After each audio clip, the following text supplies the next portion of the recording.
Okay, kung makikita niyo po ngayon ay nandito ako sa aming kusina. Ako po ay ngayon mag-toothbrush. Ito po toothbrush ko ay napakaganda. 1,000 po bili namin dito. Ayan po.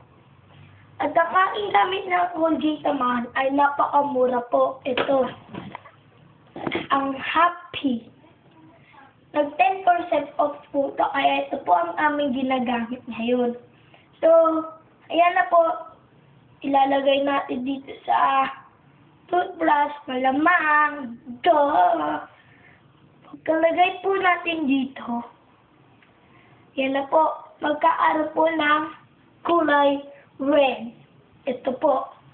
Kulay red. At susuli ko na po ito. Ayan po. Soli po natin. Yan.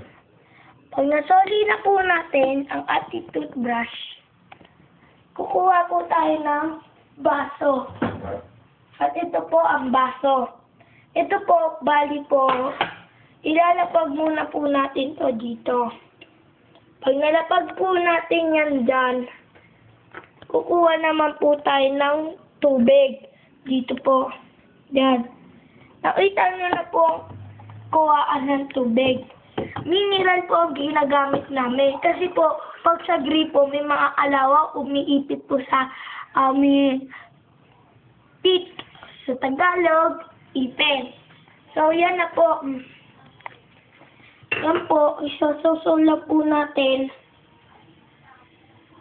Pag isusol na po natin ang ating toothbrush, pwede na po tayo mag-toothbrush. Papakita ko sa inyo kung paano ako mag-toothbrush.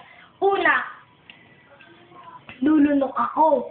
Pangalawa, isubo ko na po. Tapos, ibabrush ko na po ang aking teeth. Hawang gulawas ko, ay kami naman, ay lalahan ko, makakabuti ko sa aking kalusugan at ngipin. Una po,